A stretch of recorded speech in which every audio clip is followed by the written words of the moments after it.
This Father's Day, celebrate the dad in your life with a special event and come on down to the Rooster Tail, located in downtown on the beautiful Detroit River, for a Father's Day luncheon that he won't forget. There'll be great food, there'll be giveaways, there'll be prizes, and outstanding entertainment. So stop searching and go online to eventbrite.com. That's eventbrite.com. And look for our Father's Day luncheon at the Rooster Tail. Get your tickets now.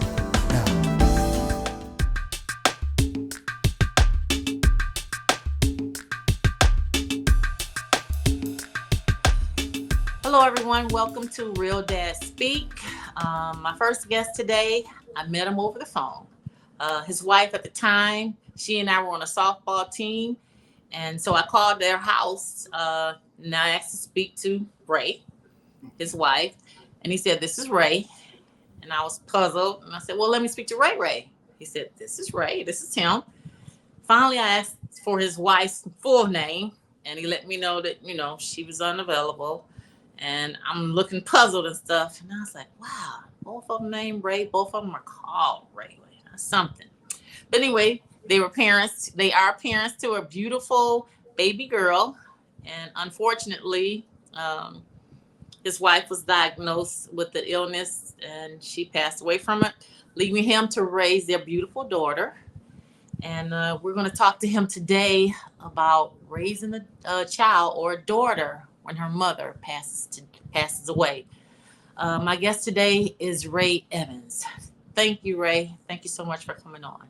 Thank you for having me, Sarah. I really appreciate it. All right, your volume's kind of low. I don't know why. Can you turn up your volume just a little? Can you hear me better now? Yeah, I can hear you better. All right. I have some basic questions, and I'll start off. The first one is, in what city did you grow up? I grew up in Detroit. I'm a product of Detroit Public Schools and a graduate of Cass Technical High School in 1988. All right. Do you have any siblings?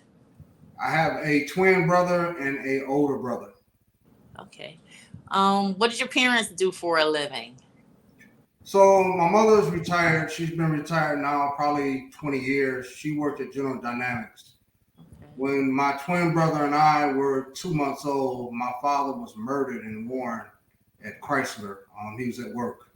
And the guy that murdered my dad basically stayed in jail long enough for the defense attorney, the prosecutor, and the judge to miss court, and they finally dismissed the case. So he really didn't even serve more than a year. My dad was 25 at the time. Wow, that's horrible. Oh my God. Wow. You were 2? 2 months. Oh my God. My twin brother and I were 2 months. Actually, we weren't even quite 2 months, actually, because I was born in December. He was killed in January of 70, and I was born December of 69. Wow. So who was the male figure to help raise you guys? So my grandfather, which is my mother's dad, was a huge inspiration to all of us. He stepped in and played a dual role as dad and grandfather. Oh, wow. My dad also had some siblings, and I think I probably was about 12 or 14 when I met my Uncle Jeff for the first time. And he, from that point, stepped in and took over the father-like role. Okay. So did you get some of your qualities, characteristics from your uncle and your granddad, or more so your uncle? Both gentlemen were family-oriented type males. Strong family-oriented type males. So I tried to model myself after both of them, or at least take parts of them and put them into me. Okay. So do they have more than 1 or 2 kids then? Your grandfather, you have uncles and aunts on your mom's side as well? I have one aunt. My mother had one sibling.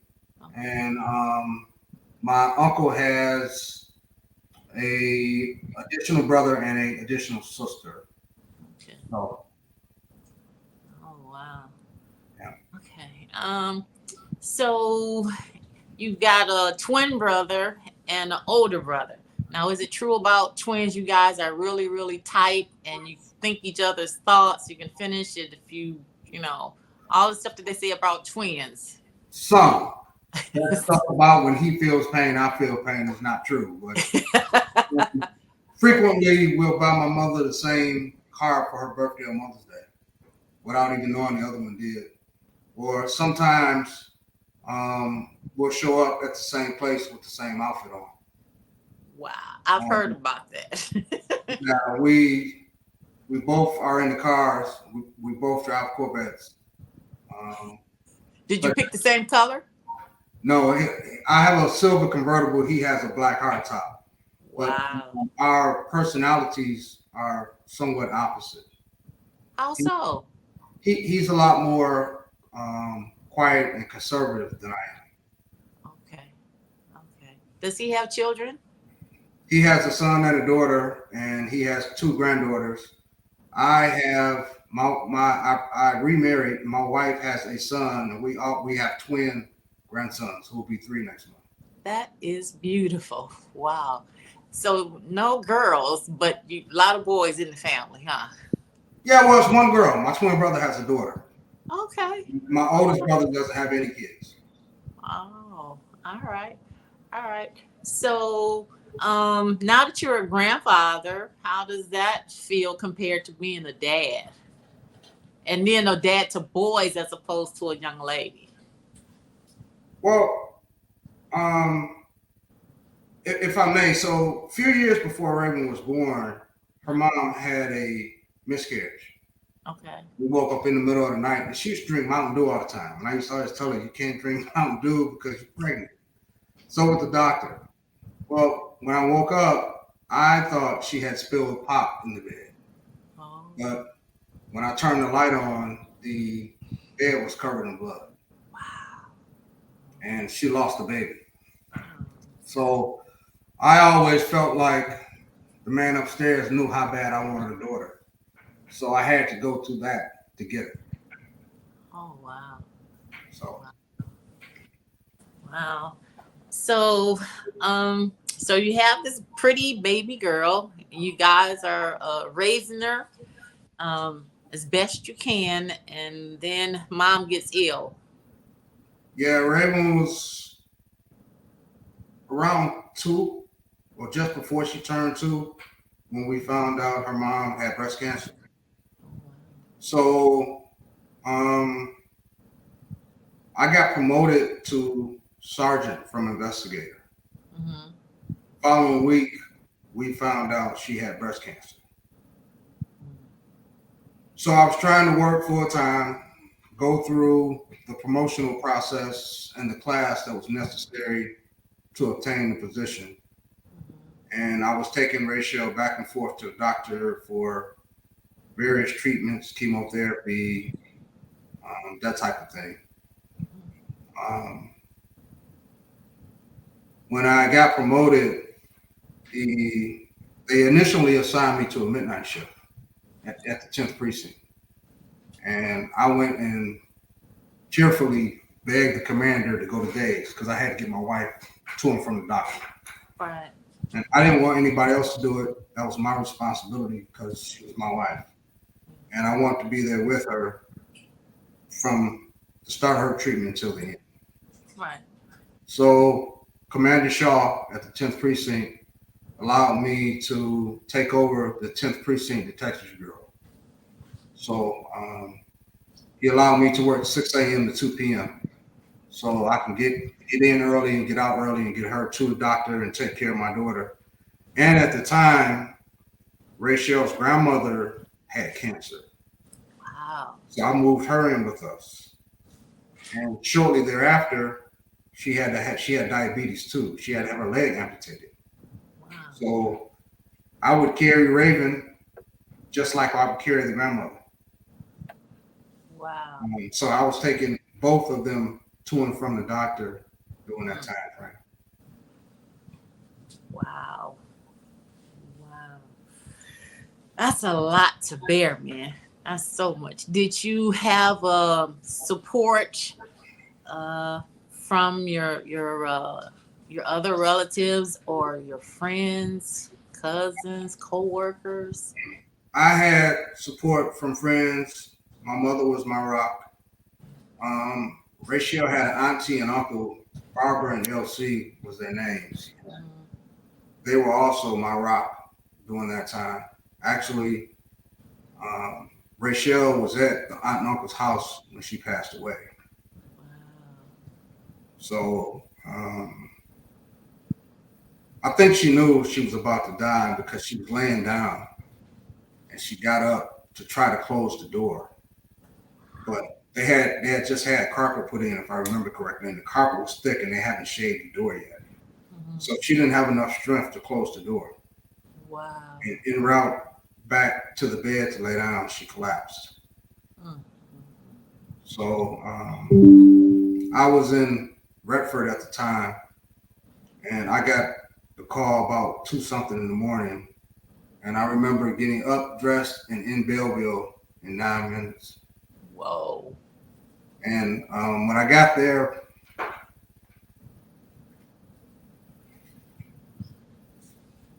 excuse me for a minute, there were multiple EMS trucks and fire trucks there.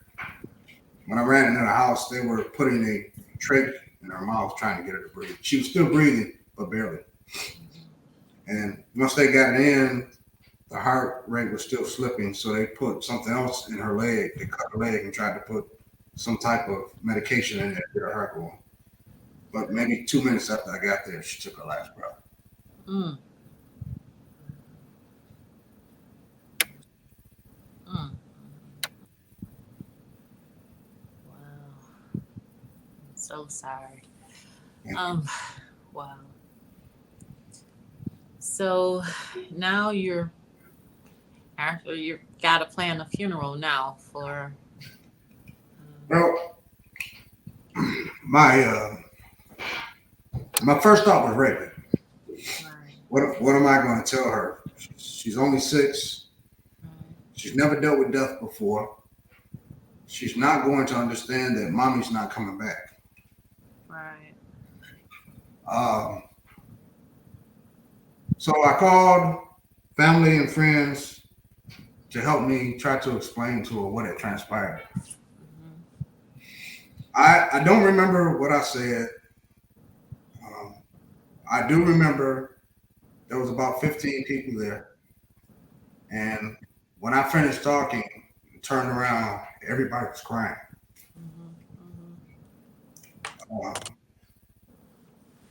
That probably was the most difficult thing I've ever done. I remember at the funeral, with her being a police officer, one half of the funeral home was a sea of police. And I remember I was holding Raven, and at the end, right before they closed the casket, I took her back up there. And I vividly remember her saying she didn't want to be there. Let me back up. So before everyone came in to view the funeral home, allowed me and Raven just to have a moment, just me and her. Okay.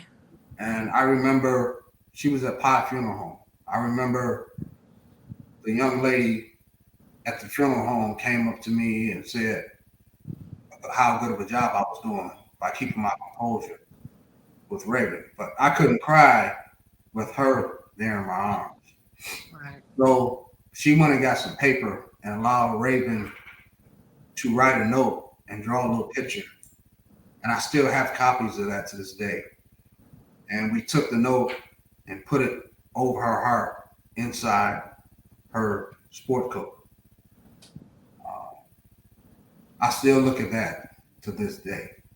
Wow. Wow. So she's 6 years old. You telling her that mommy won't come back. And is she really understanding, or she's not understanding? She was too young to gather the concept that death is final. Right. So for quite a while, at least a year or two after Rachel died. She cried all the time. Wow.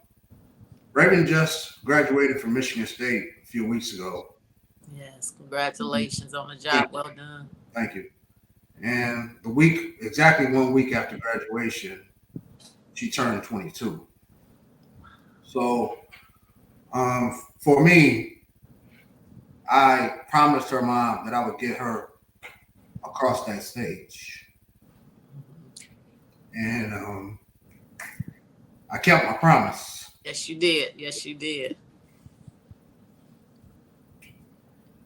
I apologize for the emotion, but Please express them, please, because what you went through is a lot, and most people wouldn't even understand. Raven is the best thing I've ever done and the best thing I will ever do. If anybody knows anything about me, they know fatherhood is the most important thing to me. It's the only title I ever had in my life that ever mattered was daddy. Raven and I are extremely close. Extremely. Martin Luther King said, if you haven't found something worth dying for, you aren't fit to live. Right, right, I would give my life in an instant. right. In an instant. I vividly remember when she was coming of age and starting to grow breasts and go through puberty. I didn't know anything about menstrual cycles or hair or bras or training bras or anything. And I remember I was in a store and I was trying to get training bras and all that kind of stuff. And I just started crying.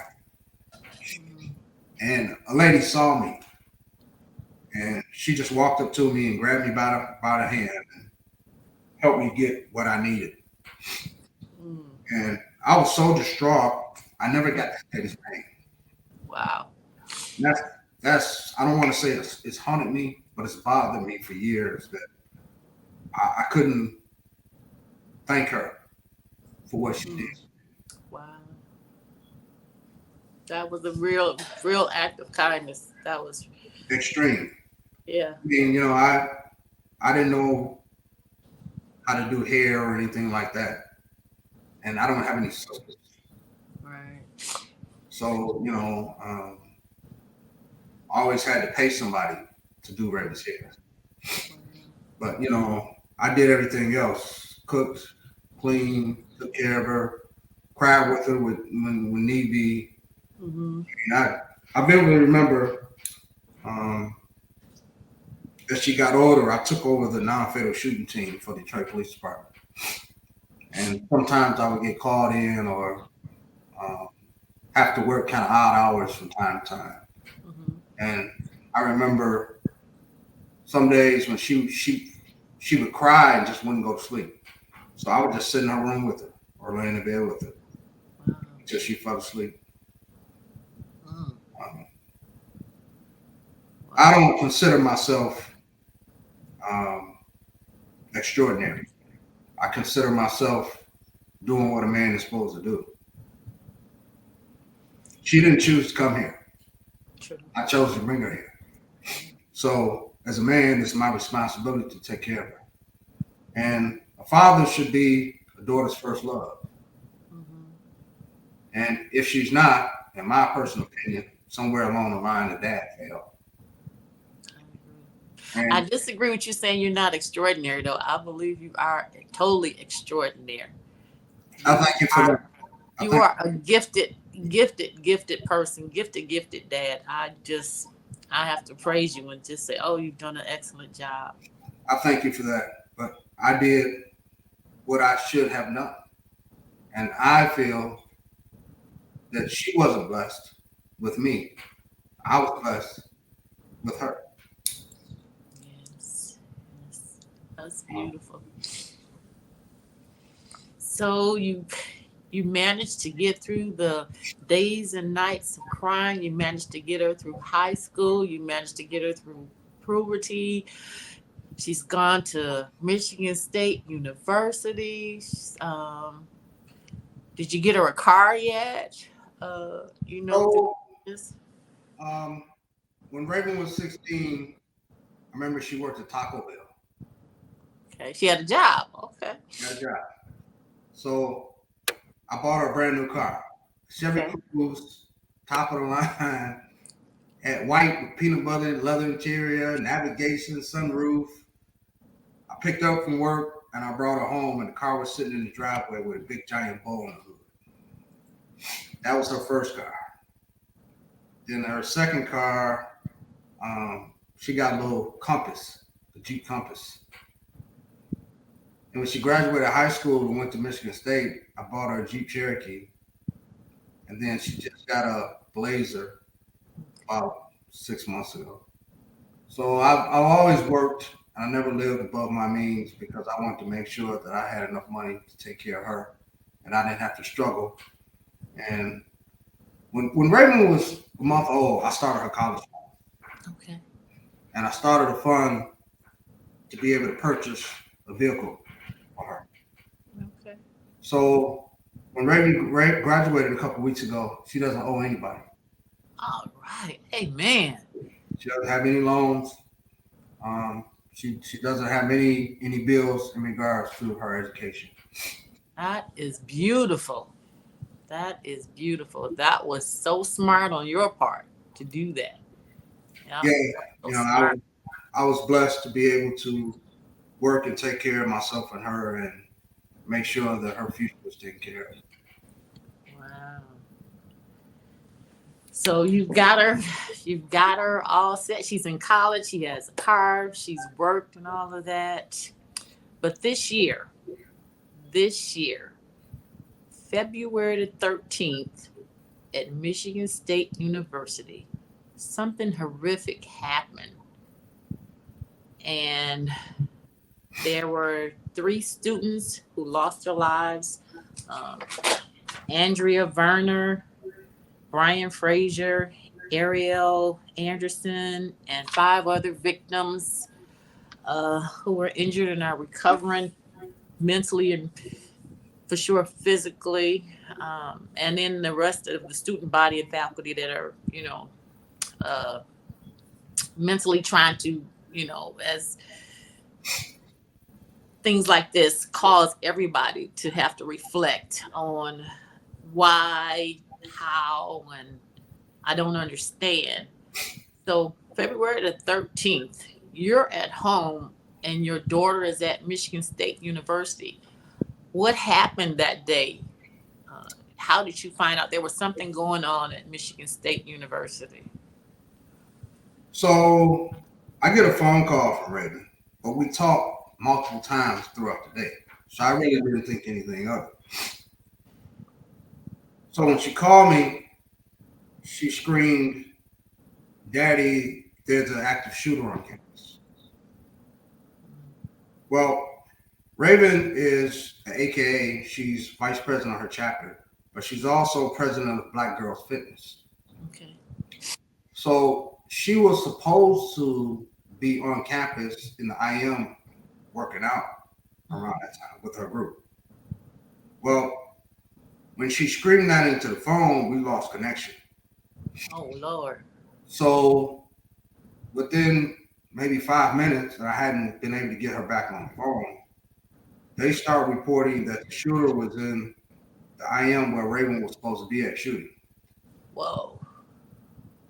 So, of course, my police instincts kick in along with my fatherly instincts. Yes. But they had already announced that they were shutting campus down. You're not going to get on campus. Can I just ask you a question? How many minutes did it take you to get there? I know your police instinct and your daddy instinct said, Well, I don't care, that's my baby. I was on getting in my car to go up to school. Okay. The phone rang, it was her.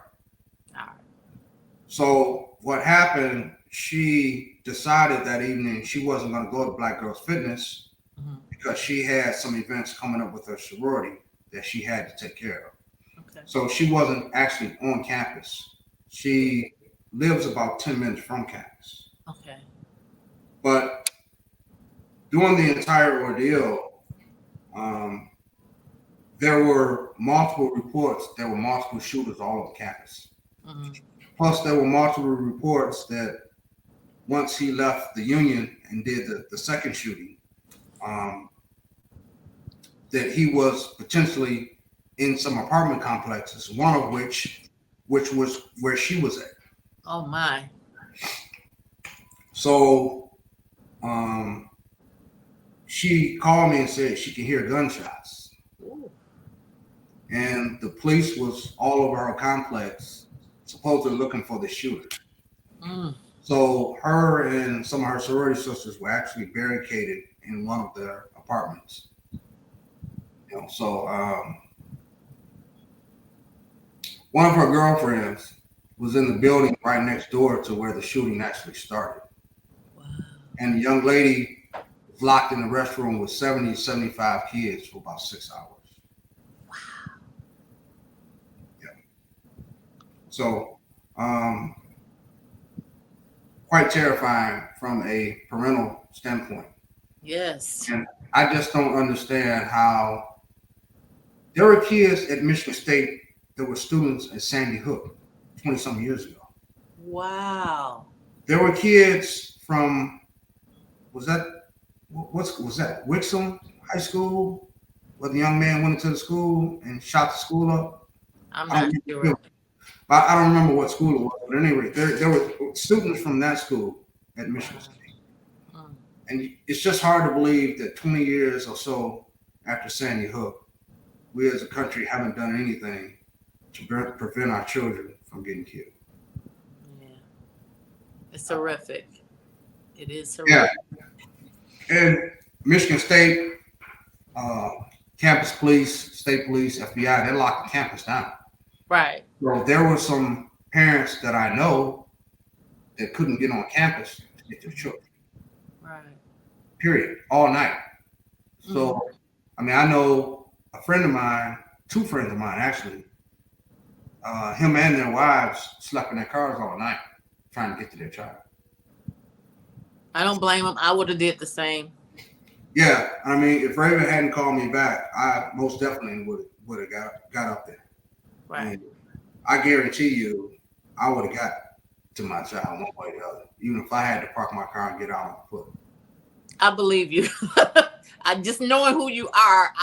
I said because the reports, I watched the news reports as well, and they were saying it's locked down. Please don't come up here. And I was like, that's impossible for parents to do. You can't. And then police officers, we run towards danger. We don't run away from it. So that message was not for anyone who's in law enforcement and who's a parent. It didn't resonate with anyone who's a parent and a law enforcement person to stay away from that. And I thought about you, and I was praying for you guys, because I was like, he's not staying away. If he don't hear from his baby, he's going. Yeah, if I had not heard from her, I would have been there without question. Yeah. No doubt in my mind, there's no doubt in my mind, if she was still living on campus, I would have got to my baby one way or the other. And once you heard her voice, your heart just did what? My heart still sank because I knew other people's kids. Oh yeah. I gotten injured. Wow. So, since both of us came from law enforcement,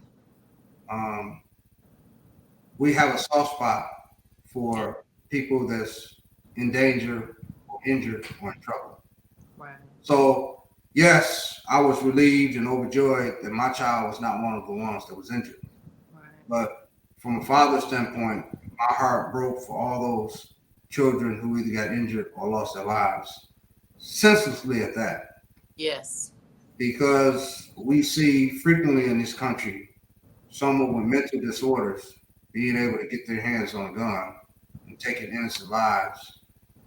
I mean, the one young lady was preparing to be a doctor. Wow. So she'll never realize that. Right. There's something inherently wrong with the country that decides that they're not going to do anything to protect children. And if they didn't do it during Sandy Hook, when those babies got killed, I don't know when or what's going to have to happen to get it done now. I agree, because that was, man. I don't know. That was just so much that was just too much. Yeah. I mean, there are a number of students. I'm like the buddy dad for her friends. Everybody called me dad too. Okay. So there are a number of children that didn't want to go back, my daughter included, that had no thought process of going back to attend Michigan. But I told her, you came too far. Right. And Raven's always had depression issues since she was little. Okay. After Rachel died. I mean, she still has them to this day. I still send her to counseling to this day because she could not deal with the fact that mommy wasn't here. And I wholeheartedly respect that. Whatever she needs to do to make her get through her day, I make sure we get it done. Yeah. I sympathize with her because I was too young to remember my dad's voice or him holding me, or right. I don't know what it is to throw a football or a baseball to my dad. She still had that memory of her mother's voice and some things her and her mom, or her mom and I, all did together. Right. Here. So with that being said,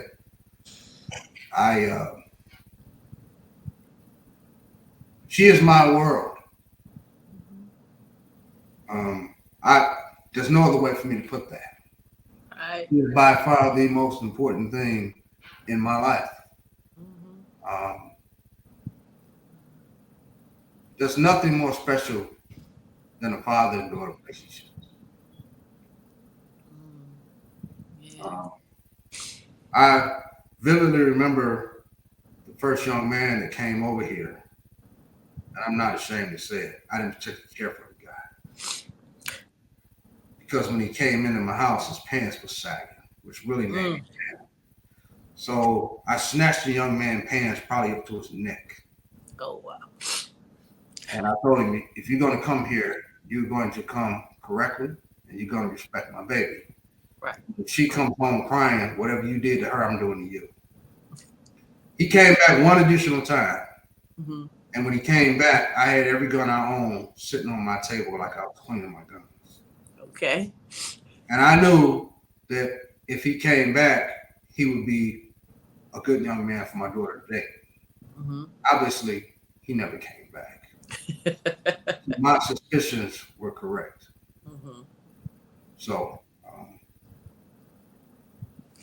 So at this time, is she dating or even thinking about dating anyone? She's dating. She's dating. She dated a young man.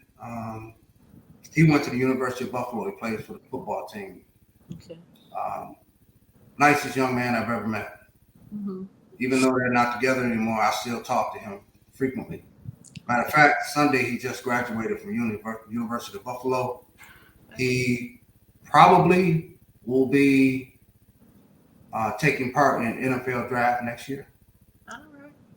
And I hope to be there with him because I tell him all the time I really respected the way he took care of my daughter. And not taking care of her in a financial sense, he was too young. Understood. But treat her like she's a lady and the way you want her to be respected and treated. I understand. Absolutely. And, he helped Raven through some major depression issues in regards to her mom. And I'll never forget he did that for her because, in a sense, he did it for me too. Because if she's sad, I'm sad. And my job as a dad was not only to raise her right, get her across that stage, but my job is to make sure she has a smile on her face. Yes. So, fatherhood to me, there's nothing like it. I'll never understand how a man or a woman walk away from their child. I just don't understand it. I never will. There's nothing anybody can say to me to make me understand it. Because if you're even the day Raven gets married, I'm going to be holding her hand to give her away to somebody else. Right. I may not walk with her because she'll have a partner to walk with her, but I guarantee you I'll be one step behind her. Okay. That's beautiful. That's beautiful. Man, that's beautiful. Ooh. All right. We're going to take a quick break and we'll be right back with Ray Evans on Real Dad Speak.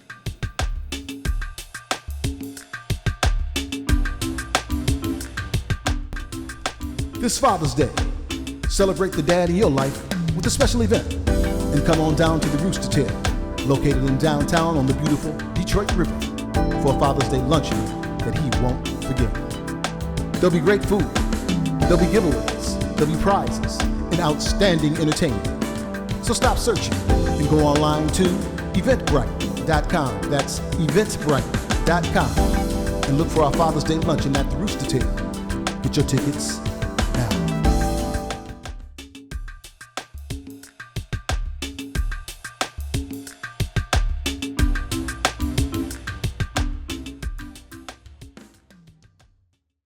All right, welcome back. Thank you guys for tuning back in to Real Dad Speak. As you know, my guest today is Ray Evans, and we're talking about parents who raise their child when their mom passes away. And Ray was just telling us about his daughter, Raven, who was able to get through high school, now college. And unfortunately, the horrific shooting that happened at Michigan State University on February the 13th. But more than that, he's talking about how much of a blessing she is to him and how fatherhood has been a blessing in his life. So, Ray, you said one day she's going to be married. Do you guys talk about her getting married and having kids, or you just... Raven claims she doesn't want kids. I find that hard to believe because the grandsons and the twins come over. She just adores them. I find that hard to believe. Yeah. We talk about marriage, not a whole lot, as you guys probably can see. I get really emotional when I talk about it. Right. I'm not ashamed to say that I cried the whole day she graduated. I mean, Nothing wrong with that. Those couple weeks before she graduated, she made her graduation hat, and on the top of it, for AKA, she had all these pearls. Mm-hmm. But she had a saying that said, "I wanted to give up, but I remember who was watching." Wow. And she came home and she showed me her hat. I didn't say anything. Well, I told her how nice it was. Mm-hmm. But I remember I tried to never let Raven see me cry. Mm-hmm. So I went into the bedroom, shut my door. I knew she knew her mom was watching. Mm-hmm. And she couldn't give up. At the graduation, she made a post on Instagram talking about how difficult and how severe depression she fought for years in relation to her mom passing away. She also put down that she had contemplated suicide, which I found out when she was in high school, but I didn't know the extent because in the post she said that she had planned how she was going to take her life. Wow. But the post also said how happy she was she didn't. Amen. the day after the graduation, we talked about that post. And I told her I'm so happy she did not. Because if she had done something to herself, my life would have been over too. Wow. Wow. There would not have been a life without her. Wow. Wow. I just thank God every day for her. Yes. I think I was infinitely blessed. I agree. And she's just as much, if not more, blessed because of you. You are a wonderful man, a wonderful dad. I thank you, but I just did what I was supposed to do. Plus, for me, I didn't have a dad. Right. I mean, I said earlier, I don't know what it's like. The word dad was foreign to me growing up. I remember growing up, I used to get really mad and angry when I would see my friends playing catch with their dad, or the dad men at the baseball games. My mother was there. My grandfather was there. My dad wasn't. My dad was murdered. So that makes fatherhood for me more intense. Mm-hmm. It made me, I had to succeed. Right. Failure was not an option for me. If I had to give up my life for her, I would have.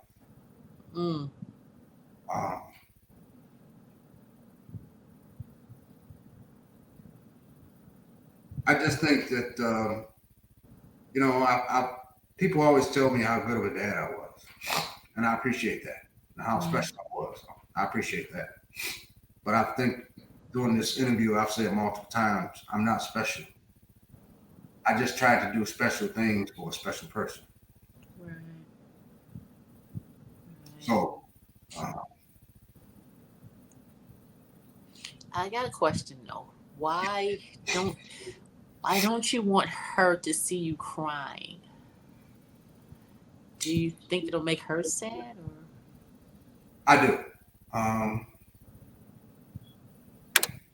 Raven really freaks out if she sees me upset.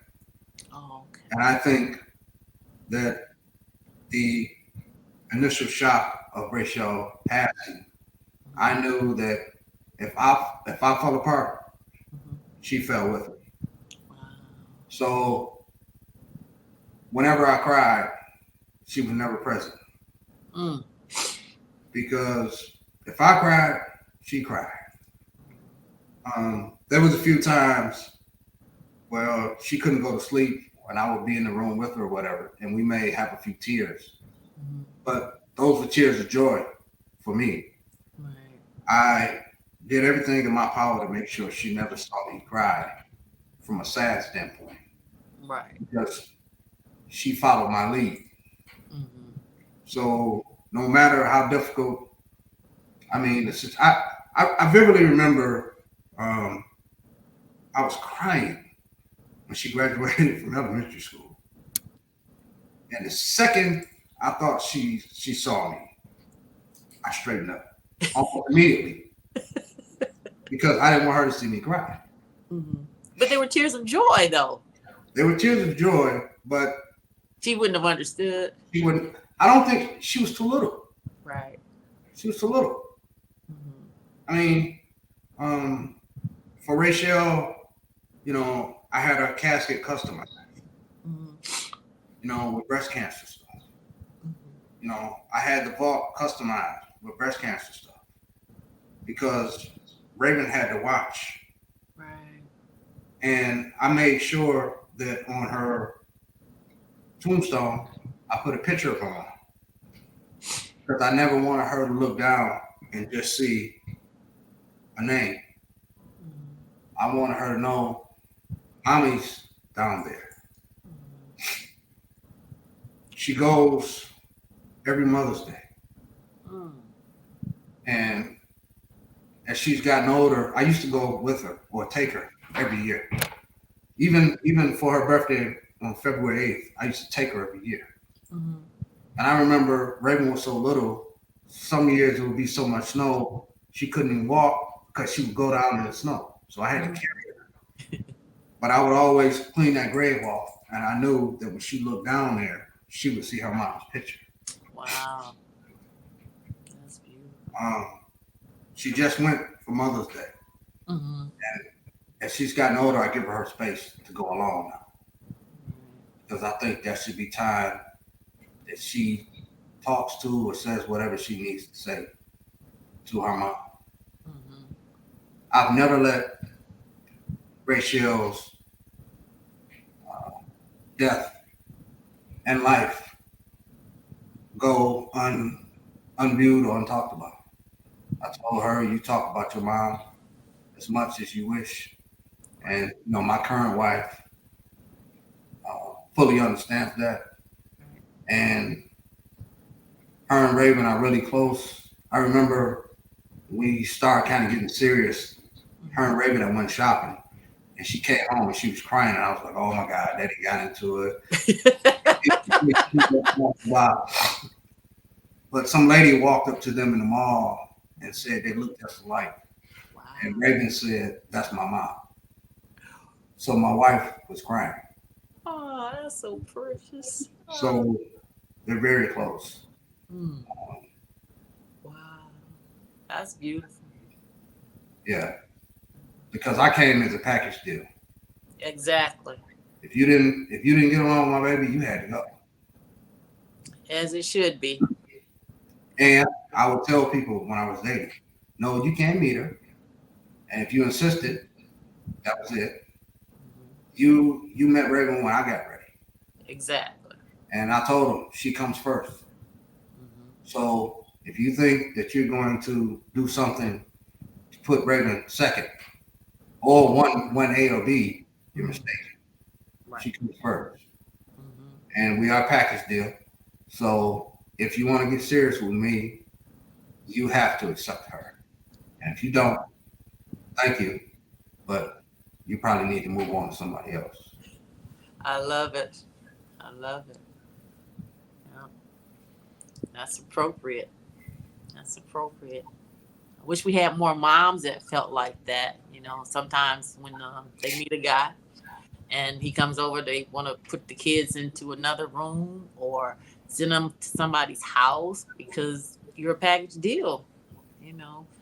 You have to come in and fit in where when the mom decides you are good enough to meet her kids, like you, when you decide that they were good enough to meet Raven, then they had to come in and fit in where you were because she comes first. Absolutely. Yeah. Absolutely. I love it. I love Daddy's it. baby. She's 22. She's Daddy's baby. Always. When she's 52, she's Daddy's baby. She's 82. She's Daddy's baby. I can see it and I can feel it. I believe it. I believe it. I believe it. I love that girl down deep in my soul. And it shows. It shows. It shows. You have done an excellent job. You are the epitome of a dad. Great dad. A wonderful dad. Yeah. She's blessed and so are you. My success was her success. All right. Well, let's now come to my final 5, which is either statements or questions. But let me tell you, you have already answered them, but I will just state them again and you can reiterate because I think the 5 that I have, you've already told. Well, I could ask you this. Number 1, one of the things that most men misunderstand about being a girl dad is, and you fill in that blank. What do you think one of the things that men misunderstand about being a girl dad? I'll say this. In my opinion, a lot of men don't seem to understand that her whole life, her personality, how she thinks of herself, how she looks at herself, it's going to be a reflection of the relationship you have with her. So if you don't make her or project high self-esteem, she's not going to have it. Right.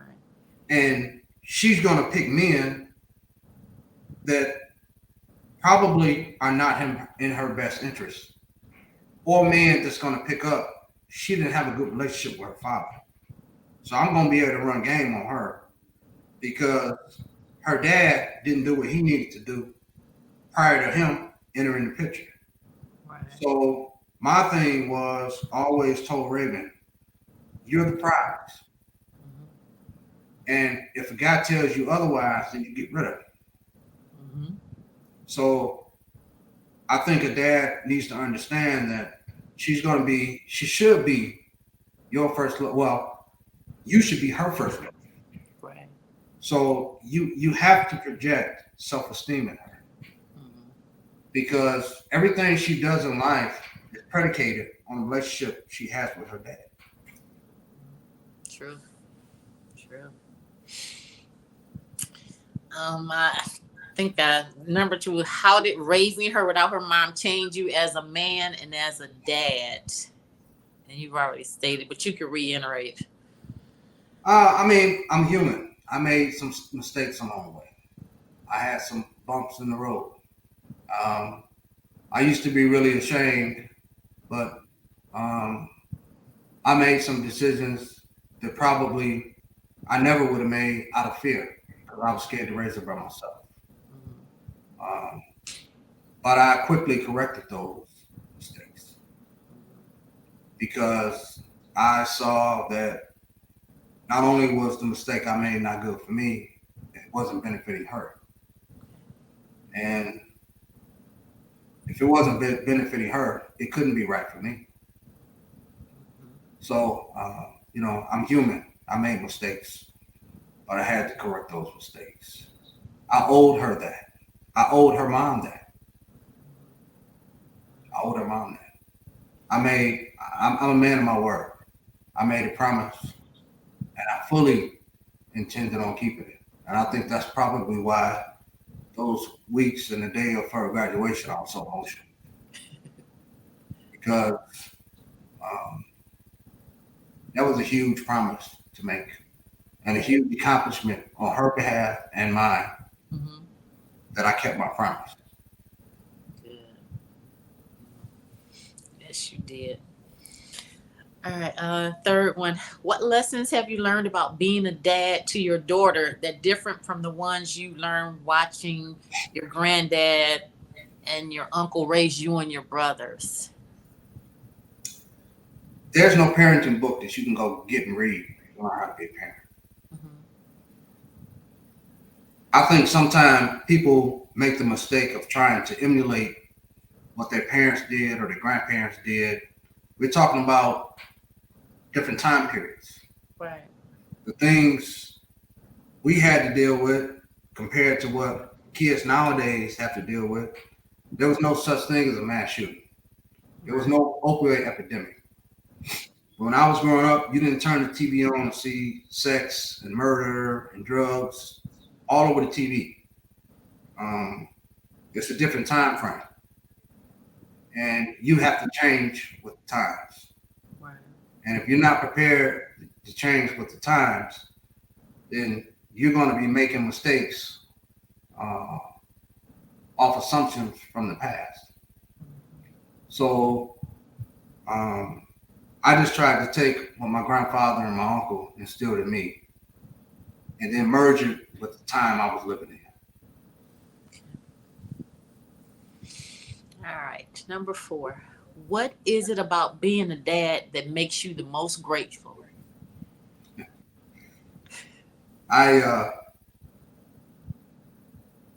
This is the greatest reward I've ever had. I mean, I said earlier that, that night she had that miscarriage. I mean, I can't even describe how horrific that was. I mean, I'm surprised Rachel didn't bleed out. That's how much blood it was. As a matter of fact, I used to like sleeping on satin sheets back then. The satin sheets were cream. Mm-hmm. They were red when I woke up. Completely red. It was so much blood. The carpet, we had beige carpet. The carpet was red. Wow. But I always told myself that that's why I had to go through that, because it probably was a boy. and he knew how bad I wanted a girl. So he said, I will put you through this so I can give you a greater gift. So that's just how I look at that. Okay. All right. My final question, number 5. What's the best advice that you have given or received about being a dad? I remember my mom told me years ago that when you have kids, your kids will try to emulate you. I never forgot that. So I never want to make mistakes or have Raven see me in a bad light. Because again, I was going to be her first love.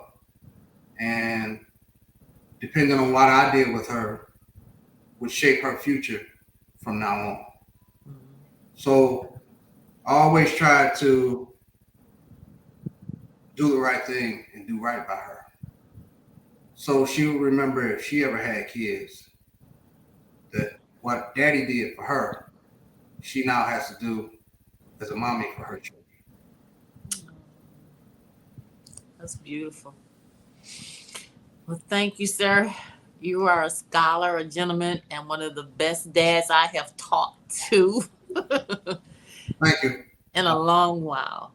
I wish you nothing but love, joy, and peace. And I thank you for sharing your stories on this podcast. I thank you for having me. It's been a pleasure.